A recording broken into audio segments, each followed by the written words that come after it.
नमस्ते दोस्तों, मैं डॉक्टर धीरज होते, हिंदी विभाग प्रमुख, संजीवनी महाविद्यालय चापोली। आज के इस ऑनलाइन ताशिका में आप सभी का हार्दिक स्वागत है। बीए प्रथम वर्ष ऐच्छिक हिंदी पाठ्यक्रम के अंतर्गत हम प्रश्न पत्र 2 में नाटक तथा एकांकी के अंतर्गत जगदीश चंद्र माथुर जी का एक चर्चित एकांकी रीढ़ की हड्डी को देख रहे हैं। इसके पूर्व की ताशिका में हमने रीढ़ की हड्डी एकांकी का आरंभिक कुछ भाग देखा है। इस एकांकी के आरंभ में हमने देखा है कि एक साधारण से कमरे को सजाया जा रहा है। इससे इस बात का पता चलता है कि इस घर का जो मुखिया रामस्वरूप है, उसकी लड़की उमा को देखने के लिए लड़के वाले आ रहे हैं। उस कमरे को सजाया जाता है। आरंभ में रामस्वरूप और प्रेमा के बीच के संवादों से पता चलता है कि जो लड़के वाले हैं उसके बारे में रामस्वरूप कहते हैं कि बाप शेर है तो बेटा सवा शेर है। और इतना ही नहीं तो स्त्री शिक्षा को लेकर जो लड़के वाले हैं उनकी संकुचित जो विचारधारा है उसका भी उल्लेख रामस्वरूप करते हैं। परंतु लड़की का पिता होने के कारण रामस्वरूप के सामने जो मजबूरी है वह भी इस एकांकी के आरंभ में व्यक्त करते हुए दिखाई देते हैं। और थोड़ी ही समय के बाद जो लड़के वाले आने का जो संकेत है या सूचना नौकर देता है, यहाँ तक इसके पूर्व की ताशिका में हमने देखा है। आज हम उसके आगे का जो भाग है उसकी चर्चा करते हैं। रामस्वरूप की जो लड़की है उमा, उसको देखने के लिए गोपाल प्रसाद और उनके बेटे शंकर रामस्वरूप के घर आ जाते हैं। जैसे ही वे उनके घर में आते हैं तो उन बाप बेटों का बड़े ही आदर के साथ सत्कार किया जाता है। उसके बाद उनमें अर्थात रामस्वरूप और लड़के वाले अर्थात गोपाल प्रसाद के बीच में बातों का जो सिलसिला है वो शुरू हो जाता है। रामस्वरूप द्वारा उपवर जो शंकर है तो शंकर को उसके कोर्स खत्म होने के बारे में पूछने पर अर्थात वह उसकी जो निश्चित अवधि है वह नहीं बताता और ऐसे ही 1-2 साल लगने की बात वह करता है। उसी समय उसका पिता गोपाल प्रसाद उसकी बात को तोड़ते हुए या काटते हुए वो कहता है कि यह जो साहब है अर्थात शंकर के बारे में वो कह रहा है कि शंकर 1 साल बीमार हो गया था। और उसके संदर्भ में वो कहता है कि क्या बताए, इन लोगों को इसी उम्र में सारी बीमारियां सताती है। इस समय ये जो शंकर के पिता गोपाल प्रसाद अपने ज़माने की बात करते हुए वो कहते हैं कि एक हमारा ज़माना था कि स्कूल से आकर हम दर्जनों कचौरियाँ उड़ा जाते थे, मगर फिर भी जो खाना खाने बैठते तो वह भूख वैसी की वैसी। तो रामस्वरूप और गोपाल प्रसाद दोनों के बीच में समय, शिक्षा, खेलकूद आदि के बारे में कई सारी जो बातें हैं तुलनात्मक दृष्टि से, जैसे कि उनके समय का और आज के समय का ये जो तुलनात्मक दृष्टि से जो विचार है या बातचीत है वह चलती रहती है। तो इस प्रकार ये 2 युगों की, 2 समय की जो तुलना करते हुए आज की जो व्यवस्था है उस व्यवस्था में जो कमजोरियां हैं उन कमजोरियों पर प्रकाश डालते हुए नजर आते हैं। उसके बाद गोपाल प्रसाद को अपने आवाज को बदलते हुए रामस्वरूप को कहते हैं कि अच्छा तो साहब फिर हम बिजनेस की बातचीत करते हैं। तो इस वक्त थोड़ा सा आवाज बदलते हुए अर्थात ये जो बिजनेस की बात कर रहे हैं तो किस प्रकार का बिजनेस है, जैसे कि लड़की को देखने के लिए गोपाल प्रसाद आए हैं और बात करते हुए वो आगे इस प्रकार बिजनेस की बातचीत हो जाए, इस प्रकार वह कहते हैं। तो इससे इस बात का पता चलता है कि गोपाल प्रसाद का ये जो कथन है शादी ब्याह के रिश्तों में होने वाली जो लेन देन है उसकी ओर संकेत करता हुआ दिखाई देता है। रामस्वरूप चाय नाश्ते की बात करते हैं और उन्हें चाय और नाश्ता भी दे देते हैं। लड़की देखने से पूर्व जैसे कि खूबसूरती के पैमाने पर उनमें कई सारे विषयों को लेकर बातचीत होती है। गोपाल प्रसाद रामस्वरूप से कहते हैं कि यह जो मेरे कानों में भनक पड़ी है कि वह गलत तो नहीं है ना। जैसे कि इस प्रकार की एक खबर उनके कानों पर पड़ने की बात गोपाल प्रसाद रामस्वरूप को कहते हैं और उसको बताते हुए वो कहते हैं कि अर्थात उनकी जो अपेक्षा है लड़की के मैट्रिक तक शिक्षा पाने की है, किंतु रामस्वरूप की जो लड़की है वह बीए पास है। तो अगर रामस्वरूप के सामने ये जो गोपाल प्रसाद है अपने विचारों को रखते हुए कहते हैं कि जी हाँ, साफ बात है साहब, जैसे कि हमें ज़्यादा पढ़ी लिखी लड़की नहीं चाहिए, मेम साहब तो रखनी नहीं है। और उसके बारे में वो कहते हैं कि कौन ये जो मेम साहब है उसका ये जो नकरा है कौन भुगतेगा। बस हद है कि हमें मैट्रिक पास तक की जो लड़की है वह चाहिए। तो इस प्रकार ये जो गोपाल प्रसाद है रामस्वरूप से कहते हैं कि बस हद से हद मैट्रिक पास होनी चाहिए, यानी कि मैट्रिक पास तक की जो लड़की है उन्हें चाहिए।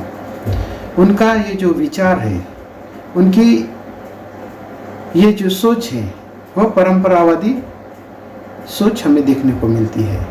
यह अपनी परंपरावादी जो सोच है यहाँ जो गोपाल प्रसाद है वो व्यक्त करते हैं। इससे वह आगे बढ़कर जो लोग उनको जैसे कि शिक्षित भोग की बात करते हैं, इसके बारे में भी कई सारे जो लोग हैं गोपाल प्रसाद को बताते हैं कि आपका लड़का पढ़ा लिखा है तो आपकी बहू भी पढ़ी लिखी होने की बात कई सारे लोग उनके सामने करने की बात यहाँ रामस्वरूप के सामने भी व्यक्त करते हैं। और उनको समझाते हुए कहते हैं कि कुछ लोग मुझसे कहते हैं कि जब अपने लड़कों को बीए एमए तक पढ़ाया है तब उनकी बहुएं भी ग्रेजुएट होनी चाहिए। तो उस पर ये जो गोपाल प्रसाद है उनका विचार किस प्रकार है ये बात हमारे सामने यहाँ उपस्थित होती है। और वो कहते हैं कि भला पूछे इन अक्ल के ठेकेदारों से कि क्या लड़कों की पढ़ाई और लड़कियों की पढ़ाई एक बात है। तो उसको लेकर वह कहते हैं कि अरे मर्दों का काम तो पढ़ना ही है, काबिल होना है। अगर औरतें भी वही करने लगी, अंग्रेजी अखबार पढ़ने लगी और पॉलिटिक्स की वगैरह वह बहस करने लगी तब तो हो चुकी गृहस्थी। तो उस पर उनका जो विचार है, अपना विचार रामस्वरूप के सामने व्यक्त करते हुए कहते हैं कि जनाब, मोर के पंख होते हैं मोरनी के नहीं, शेर के बाल होते हैं शेरनी के नहीं। और उन्हीं की हाँ में हाँ मिलाते हुए रामस्वरूप अर्थात वो कहते हैं कि उनका ये कथन आज के आधुनिक समाज में लड़का और लड़की में भेद पालने वाले उन समाज अभिभावकों की ओर संकेत करते हैं जो कि आधुनिक युग में हर किसी क्षेत्र में स्त्रियों का जो योगदान है उसको नकारते हुए उन्हें केवल दहलीज के अंदर रखने की हिमायती है। तो इस प्रकार हम यहाँ देखते हैं कि ये जो गोपाल प्रसाद है उसका लड़की के प्रति किस प्रकार का विचार है, उसका दृष्टिकोण किस प्रकार का है। वह अधिक पढ़ी लिखी नहीं होनी चाहिए, न तो उसने किसी प्रकार का अंग्रेजी अखबार नहीं पढ़ना चाहिए, किसी पॉलिटिक्स की बात नहीं करनी चाहिए, केवल उसने गृहस्थी करनी चाहिए। तो इस प्रकार का जो दृष्टिकोण है गोपाल प्रसाद का है। ये जो परंपरावादी जो सोच है उनके इन विचारों के माध्यम से हमारे सामने उपस्थित होती है। रामस्वरूप भी उनकी हाँ में हाँ किस प्रकार मिलाते हैं, क्योंकि उनके सामने मजबूरी है। मजबूरी से अर्थात ये जो गोपाल प्रसाद है उनकी हर बात में बात मिला रहे हैं, उनके हाँ में हाँ मिला रहे हैं, मजबूरी के कारण उनको सुन रहे हैं। तो इस प्रकार ये जो बातों का जो सिलसिला है वह आगे बढ़ता है। थोड़ी ही देर के बाद जो लड़की देखने के लिए रामस्वरूप उमा को पान लाने के लिए कहते हैं, उमा पान की जो तस्तरी है अपने पिता को देकर उसका जो चेहरा है ऊपर उठने से गोपाल प्रसाद और जो शंकर है उमा के चेहरे पर चश्मा देखकर थोड़ा सा चौंक जाते हैं। जैसे ही उसका चश्मा देखते हैं तो वो कहते हैं कि क्या पढ़ाई की वजह से तो ये जो चश्मा है लगा नहीं है ना। तो उनकी शंका को स्पष्ट करते हुए रामस्वरूप कहते हैं कि पिछले माह में उसकी आंख दुखनी आई थी, जिसके कारण कुछ दिनों के लिए चश्मा लगाना पड़ रहा है। रामस्वरूप के जवाब से गोपाल प्रसाद भी संतुष्ट होकर थोड़ी सी गहरी सांस लेते हैं और उमा को बैठने के लिए कहते हैं। उसके बाद यही से ये जो परंपरावादी रस्म का जो आरंभ है या लड़की देखने का जो ये जो कार्यक्रम है, रस्म है वह आरंभ हो जाती है। ये दोनों बाप बेटे उमा को देखते हैं और उससे कई सारे जो सवाल है एक के बाद एक पूछते रहते हैं। उसे कुछ गाने के लिए भी कहते हैं। उमा गाने भी लगती है। तब उसे शंकर का जो चेहरा है वो दिखाई देता है। उमा को गाते समय शंकर का चेहरा दिखाई देता है। जैसे ही वह उसका चेहरा देखती है, अचानक गाते गाते वह बीच में ही रुक जाती है। रामस्वरूप उसे और आगे गाने के लिए कहते हैं, किंतु उमा उसके हाथ में जो सितार है उसको रखकर अंदर के कमरे में जाने बढ़ती है। उसी समय गोपाल प्रसाद उसे रुकने के लिए कहते हैं, बेटी रुको, लेकिन वह रुकती नहीं है, आगे बढ़ती है। रामस्वरूप और गोपाल प्रसाद के आग्रह के बाद उमा वहाँ ठहर जाती है। उमा से वह आगे चलकर पेंटिंग के बारे में पूछते हैं, किंतु उमा शांत रूप में कुछ न बोलते हुए उनके सामने ठहर जाती है। गोपाल प्रसाद द्वारा पूछे गए पेंटिंग या सिलाई के संबंध में जो प्रश्न है, उन प्रश्नों के जवाब उमा तो देती नहीं है, लेकिन उसके बदले रामस्वरूप बोलने लगते हैं या उसका उत्तर रामस्वरूप यानी उनके पिता देने लगते हैं। गोपाल प्रसाद द्वारा पूछे गए पेंटिंग और सिलाई के प्रश्नों के जो उत्तर है रामस्वरूप ही दे देते हैं। उमा की जो खामोशी है उसको तोड़ने के लिए रामस्वरूप उसको बोलने के लिए कहते हैं। उसी समय गोपाल प्रसाद भी उसे कुछ कहना चाहिए। कहने पर उमा अपने मजबूत आवाज में कहने लगती है, क्या जवाब दूं बाबूजी? जब कुर्सी मेज बिकती है तब दुकानदार कुर्सी मेज से कुछ नहीं पूछता, सिर्फ खरीदार को दिखाता है। पसंद आ गई तो अच्छा है, वरना। थोड़ा सा रुक कर वो कहते हैं। उमा के जवाब से रामस्वरूप एकदम चौंक कर खड़े हो जाते हैं। उसे रोकने का प्रयास करते हुए ऊंची आवाज में उमा उमा कहते हैं। तब उमा अपने को रोक नहीं पाती और वह कहती ही जाती है, अब मुझे कहने दीजिए बाबूजी, ये जो महाशय मेरे खरीदार बनकर आए हैं, उनसे जरा पूछिए कि क्या लड़कियों का दिल नहीं होता? ये क्या उनकी जो चोट है नहीं लगती? तो इस प्रकार ये जो उमा है अर्थात उसका जो गुस्सा है वो बाहर निकलता है। उन लोगों ने उमा के साथ जो व्यवहार किया है, उमा का जो अपमान किया है, उसका उत्तर देते हुए जैसे कि जो उमा है गुस्से में अर्थात बोलती जाती है और कहती है कि जो महाशय मुझे खरीदने के लिए खरीदार बनकर जो आए हैं, जरा उनसे पूछिए कि क्या लड़कियों के दिल नहीं होता है? क्या उनको चोट नहीं लगती है? क्या वे केवल भेड़ बकरियां हैं जिन्हें कसाई अच्छी तरह देखभाल कर खरीदते हैं? उमा की ये जो बातें हैं सुनकर गोपाल प्रसाद आग बबूला हो जाते हैं। उनको गुस्सा आता है और रामस्वरूप को कहते हैं कि क्या हमें इज्जत उतारने के लिए बुलाया है? उनकी बात का उमा आगे जवाब देते हुए कहती है, जी हाँ, हमारी बेइज्जती नहीं होती तो आप इतनी देर से नाप तोल कर रहे हैं। और जरा अपने इन साहबजादे से पूछिए कि अभी पिछली फरवरी में ये लड़कियों के हॉस्टल के इर्द गिर्द क्यों घूम रहे थे और वहां से कैसे भगाए गए थे। शंकर की सच्चाई को उमा ने देखकर ही पहचान लिया था। तभी वह अपने पिता से यहाँ से चलने का आग्रह करते। तब गोपाल प्रसाद यह जानते हैं कि उमा कॉलेज पढ़ी है।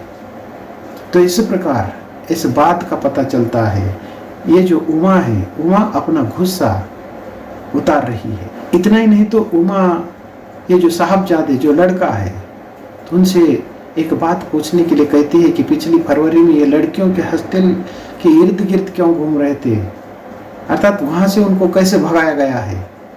ये जो शंकर है, शंकर की जो गर्दन है नीचे झुक जाती है, उसका भी अपमान होता है।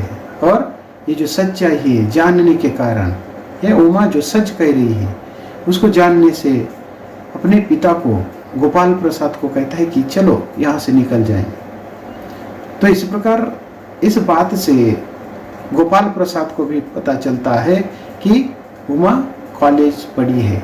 तब उमा अपनी शिक्षा के बारे में उन्हें खुद बताती है कि जी हाँ, मैं कॉलेज में पढ़ी हूँ, मैंने बीए पास किया है, कोई पाप नहीं किया है, कोई चोरी नहीं की है और न आपके पुत्र की तरह ताक झांक कर कायरता दिखाई है। मुझे अपनी इज्जत, अपने मान का ख्याल तो है, लेकिन इनसे पूछिए कि ये किस तरह नौकरानी के पैर पड़कर अपना मुंह छिपाकर भागे थे। रामस्वरूप उमा उमा कहकर चिल्लाते हैं और गुस्से में गोपाल प्रसाद और शंकर वहां से निकल जाते हैं। तब उमा गोपाल प्रसाद से कहती है कि जाइए घर जाकर जरा इस बात का पता लगाइए कि आपके लाडले बेटे की रीढ़ की हड्डी भी है या नहीं है। तो इस प्रकार हम देखते हैं कि एकांकीकार ने उमा के ये जो संवाद है, उन संवादों द्वारा स्त्री शिक्षा के महत्व को अधोरेखित करते हुए शिक्षा के कारण स्वाभिमान से समझौता नहीं करना है। शिक्षा ही वह माध्यम है जो स्त्रियों को स्वाभिमानी बनाती है। जिस प्रकार व्यक्ति के शरीर में रीढ़ की हड्डी की महत्वपूर्ण भूमिका है, और ये जो रीढ़ की हड्डी है मनुष्य के पूरे शरीर का जो संतुलन है उस पर निर्भर होता है, उसी प्रकार एकांकीकार ने अर्थात ये जो स्वाभिमानी समाज का निर्माण शिक्षा को ही उन्होंने रीढ़ की हड्डी के रूप में प्रस्तुत किया है। अर्थात अगर इस समाज को उभारना है तो शिक्षा बहुत महत्वपूर्ण है। समाज निर्माण में शिक्षा की बहुत बड़ी भूमिका है।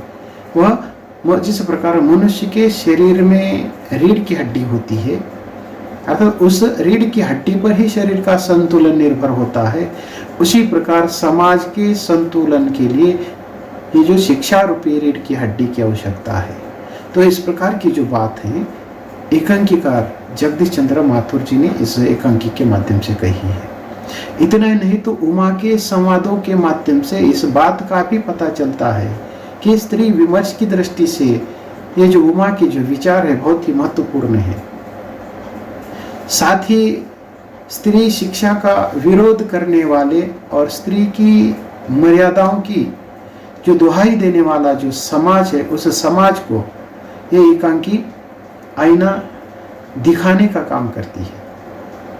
साथ ही हमारे समाज व्यवस्था में प्रचलित जो विवाह है, उस विवाह से संबंधित विभिन्न समस्याओं को अभिव्यक्त करने का काम एकांकीकार ने इस एकांकी के माध्यम से किया है। हम देखते हैं कि रीढ़ की हड्डी ये जो सामाजिक एकांकी है, और इस एकांकी का जो शीर्षक है बहुत ही उचित सा रहा है।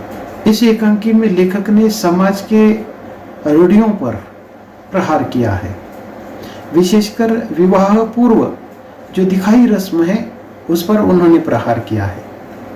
हमने देखा है कि गोपाल प्रसाद अपने बेटे शंकर के लिए कम पढ़ी लिखी किंतु बहुत सुंदर बहू चाहते हैं। वह यह भी चाहते हैं कि लड़की हर काम में सर्वगुण संपन्न हो, उसे गाना बजाना, सिलाई कढ़ाई बुनाई आदि अन्य सभी प्रकार के काम आते हो। उमा से तरह तरह के जो प्रश्न हैं गोपाल प्रसाद पूछते हैं, उसमें लड़के का पिता होने की जो ऐंठ है हमें देखने को मिलती है। वो चाहते हैं कि लड़की सर्वगुण संपन्न हो, किंतु आखिर में पता चलता है कि उसका अपना बेटा शंकर तो किसी प्रकार भी पूर्ण नहीं है, उसमें बहुत सारी कमियां एवं बुराइयां हैं। वह चरित्रहीन तो है ही, साथ ही शारीरिक दृष्टि से अपंग भी है तथा पूरी तरह से अपने पिता पर वह निर्भर है।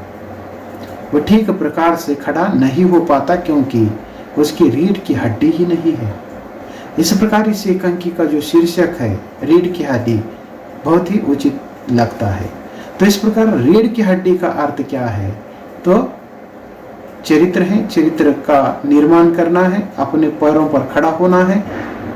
तो इस प्रकार अर्थात एक सशक्त ऐसे समाज का निर्माण करने के लिए रीढ़ की हड्डी की आवश्यकता है। ये जो एकांकी है, इस एकांकी की जो भावना है, एकांकीकार का जो उद्देश्य है, उस उद्देश्य को ये जो शीर्षक है बिल्कुल ही सही साबित होता है या उसको सही ढंग से व्यक्त करता है। इस शीर्षक में समाज की सड़ी गली जो मानसिकता है उसको व्यक्त किया गया है। क्योंकि रीढ़ शरीर का मुख्य हिस्सा होता है, उसी प्रकार उसको सीधा रखने में अर्थात वो मदद भी करता है। समाज में आए ये सारे जो विकार हैं उस लचीलेपन पर प्रहार करने का जो प्रयास है एकांकीकार ने इस एकांकी के माध्यम से किया है। हमारा समाज इन मानसिकताओं का गुलाम बनकर बिना रीढ़ वाला शरीर हो जाता है। तो दूसरी तरफ यहाँ शंकर जैसे लड़कों से भी अर्थात यही तात्पर्य है कि वह बिना रीढ़ का है, अर्थात अपना कोई व्यक्तित्व ही नहीं है, न ही उनका कोई चरित्र होता है। तो इस प्रकार जिनका व्यक्तित्व और चरित्र नहीं है अर्थात उसको जैसे कि बिना रीढ़ की हड्डी वाला कहा गया है। ये सारी जो बातें हैं तो इस एकांकी के माध्यम से एकांकीकार ने व्यंग्यात्मक ढंग से उपस्थित की है। तो इस प्रकार का जो व्यक्ति होता है जो बिना व्यक्तित्व और बिना चरित्र का, जो सारी उम्र भर दूसरों के इशारे पर चलता है, ये लोग समाज के ऊपर बोझ के सिवा कुछ नहीं होते हैं। इसलिए उमा ने इसे बिना रीढ़ की हड्डी वाला कहा है। रीढ़ की हड्डी का ये जो सूचक शब्द है अर्थात उसका जो अर्थ है विवेक और क्रिया का है। तो इस प्रकार उमा को उस शंकर जैसे लड़के में विवेक और क्रिया निष्क्रियता दिखाई देती है, विवेक नहीं दिखाई देता है। यहाँ पर एकांकीकार ने इस एकांकी को जो शीर्षक दिया है उसकी ये जो प्रासंगिकता है सार्थक है, क्योंकि आज के समय में भी इस प्रकार समाज में अर्थात विवेकहीन और क्रिया निष्क्रिय ऐसे जो व्यक्ति है, लड़के हैं, देखने को मिलते हैं। तो इस दृष्टि से समाज को विवेचित करने की दृष्टि से या समाज का निर्माण करने की दृष्टि से ये जो विवेक और क्रिया है बहुत महत्वपूर्ण है। जहाँ शंकर जैसे लड़के को उन्होंने विवेकहीन, जिसमें पौरुष का अभाव पाया है, जिसका अपना कोई व्यक्तित्व नहीं है, तो इस दृष्टि से ऐसे व्यक्ति को एकांकीकार ने उमा के माध्यम से बिना रीढ़ की हड्डी वाला शब्द का प्रयोग किया है। उमा जैसी जो लड़कियां हैं, जो शालीन हैं, उच्च चरित्र वाली हैं, सत्यवादी है और श्रेष्ठ व्यक्तित्व की परिचायक दिखाई देती है, तो ऐसे ही लड़कियों का जो निर्माण है आधुनिक युग में एकांकीकार करना चाहते हैं, या ऐसे लड़कियों के माध्यम से चरित्र का निर्माण होने की बात उन्होंने कही है।